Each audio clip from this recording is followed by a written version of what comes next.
Assalamualaikum warahmatullahi wabarakatuh. Kembali lagi dengan saya Desri Karina, dan hari ini saya mau sharing ke teman-teman tentang perbedaan Latsar CPNS pada saat pandemi dan sebelum pandemi.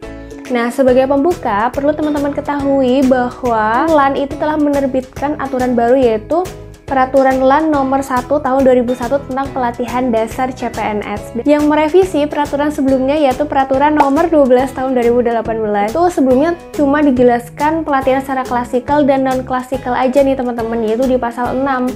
Tapi kalau di peraturan LAN nomor 1 tahun 2021 itu lebih mendetailkan, yaitu ada pelaksanaan secara klasikal dan secara blended learning, yang nanti akan kita bahas di video kali ini. Kalau misal di peraturan sebelumnya itu kan cuma dijelaskan secara klasikal dan non-klasikal. Yang non-klasikal itu yang dimaksud adalah e-learning. Nah, kalau yang di aturan baru ini dijelaskan lebih mendetail tentang yang non-klasikalnya atau yang tentang blended learningnya. Ini itu berapa JP-nya, berapa harinya, kayak gitu semuanya didetailkan di situ. Kalau yang peraturan sebelumnya itu nggak ada. Dan nggak perlu lama-lama karena video ini tuh bukan tentang mereview peraturan ya teman-teman. Jadi langsung aja, apa sih bedanya Latsar CPNS pada saat pandemi dan sebelum pandemi? Nah, perlu diingat bahwa Latsar CPNS dapat dilaksanakan secara distance learning atau full e-learning jika terjadi kondisi darurat atau kondisi lain.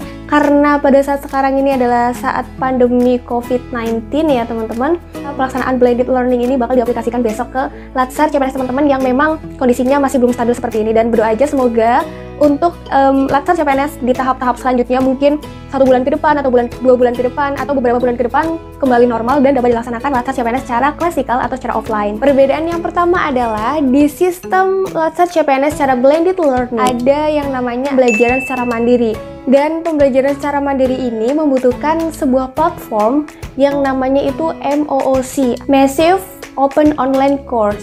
Jadi untuk platform ini memang digunakan untuk pembelajaran mandiri di sistem Latsar CPNS secara blended learning. Nah, platform ini merupakan sebuah platform pembelajaran yang menawarkan akses terbuka sehingga peserta mendapatkan fasilitas dalam mengakses dan mempelajari agenda pelatihan. Untuk proses pembelajaran secara mandiri di sini membutuhkan 16 hari kerja atau 48 JP. Nah, sedangkan perbedaannya di Latsar CPNS secara klasikal atau secara offline itu tidak ada sistem pembelajaran mandiri teman-teman, karena semuanya itu langsung datang ke balai diklat. Jadi kita nggak ada yang namanya pembelajaran mandiri terlebih dahulu sebelum mengikuti Latsar, itu nggak ada. Jadi langsung aja kayak gitu. Jadi untuk yang secara offline itu adalah 0 JP dan 0 hari kerja. MOOC ini dapat diakses oleh CPNS kemarin yang lolos ya, yang tentunya dia mendapat panggilan untuk Latsar CPNS dengan menggunakan NIP dan NIK. Dan gak cuma tentang belajar mandiri aja nih teman-teman, di sini juga ada yang namanya evaluasi untuk sistem pembelajaran mandiri ini. Jadi kayak semacam post-test kayak gitu. Nah, yang kedua adalah adanya distance learning. Itu terdiri dari e-learning dan aktualisasi. Jadi nah, kalau misal pembelajaran mandiri tadi menggunakan MOOC, tapi kalau yang distance learning ini menggunakan yang namanya Learning Management System. Ini ada 3 tahapan, yaitu synchronous yaitu sebesar 25 JP dan asynchronous sebesar 192 JP. Yang dimaksud dengan synchronous itu adalah dia itu sistem pembelajaran tapi dipantau juga oleh fasilitator, atau kalau misal di offline itu namanya widya suara. Jadi ada semacam tatap muka dengan pembawa materi kayak gitu. Kalau asynchronous seperti pembelajaran mandiri, gak ada interaksi dari fasilitator. Kemudian setelah itu juga ada aktualisasi nih teman-teman. Aktualisasinya itu sebesar 320 JP. Juga termasuk ada seminar rancangan aktualisasi dan juga ada evaluasi lagi nih teman-teman. Kalau tadi di pembelajaran mandiri ada evaluasi, kemudian yang di distance learning ini juga ada yang namanya evaluasi. Nah, untuk evaluasi yang di distance learning itu adalah analisis dan studi kasus. Kalau misal yang di offline, itu tadi kan ada pembelajaran mandiri dan kemudian distance learning. Nah, kalau yang di offline atau yang di klasikal itu langsung nih teman-teman, yaitu ada on campus 1 dan juga ada off campus. Kalau yang on campus itu ada 177 JP atau 18 hari kerja. Jadi peserta itu diasramakan di balai diklat. Nah, di sana langsung nih ada pemateri, kemudian kita juga di sana dapat materi secara tatap muka langsung. Jadi nggak ada yang namanya e-learning. Nah, di sini juga kemudian ada off campus yang tadi di distance learning itu ada aktualisasi sebesar 320 JP atau 30 hari kerja minimal. Nah, di sini di off campusnya juga sama. Nggak jauh beda sih, cuman di sini konsepnya tuh kayak lebih mengurangi interaksi secara langsung dengan peserta Latsar CPNS, dan lokasi untuk e-learningnya juga itu dibebasin. Jadi di tempat kediaman peserta Latsar atau terserah mau di tempat yang koneksi internetnya kencang atau dimanapun. Setelah adanya e-learning atau nggak ada tatap muka, ternyata untuk yang blended learning ini yaitu ada yang namanya pembelajaran klasikal sebesar 62 JP atau 6 hari kerja. Jadi ini lebih memudahkan teman-teman ketika mungkin ada materi-materi di Latsar CPNS yang tidak memungkinkan dilakukan secara e-learning, ini dapat dilakukan di klasikal ini, yaitu pertemuan tatap muka untuk materi-materi tertentu. Kira-kira materi apa aja sih yang nanti bakal dipelajarin selama klasikal di 6 hari kerja itu? Yang pertama adalah peserta akan dinilai sikap dan perilakunya oleh fasilitator dan melalui sosiometri.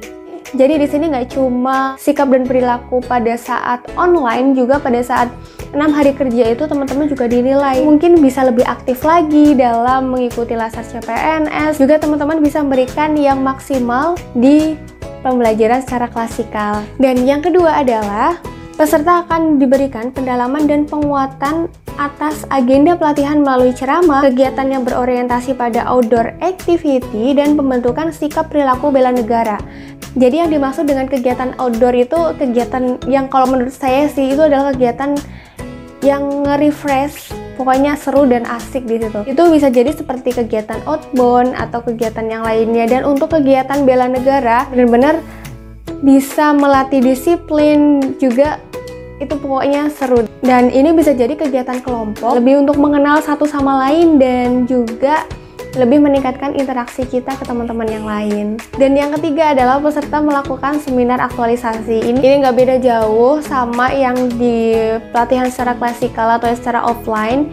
Jadi kalau yang secara offline itu untuk untuk materi-materi seperti bela negara atau kegiatan outdoor kayak gitu, itu masuk yang di 18 hari yang pertama tadi. Jadi nggak ada yang di akhir itu kita nggak ada kegiatan lagi. Kalau di sistem blended learning itu yang 6 hari ada yang kegiatan kayak gitu.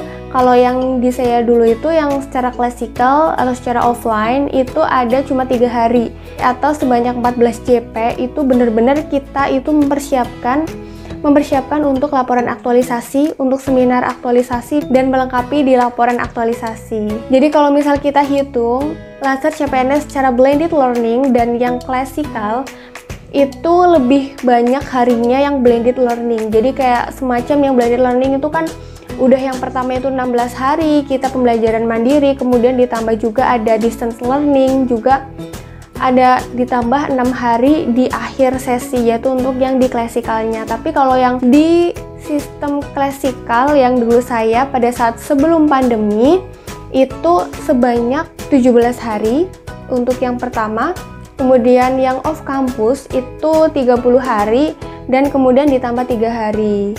Jadi balik lagi yang tadi, perlu diingat ya teman-teman, untuk sistem yang secara blended learning ini kan memang diaplikasikan untuk keadaan darurat kayak yang sekarang, karena pandemi di Indonesia itu masih belum kelar gitu ya istilahnya. Semoga, berdoa aja semoga semuanya cepat kelar dan teman-teman bisa lebih leluasa berinteraksi ketika Latsar CPNS secara klasikal, dan itu lebih seru. Oke, cukup sekian untuk video kali ini, semoga bermanfaat dan bisa menambah sedikit wawasan teman-teman mengenai pelaksanaan Latsar CPNS selama pandemi dan sebelum pandemi.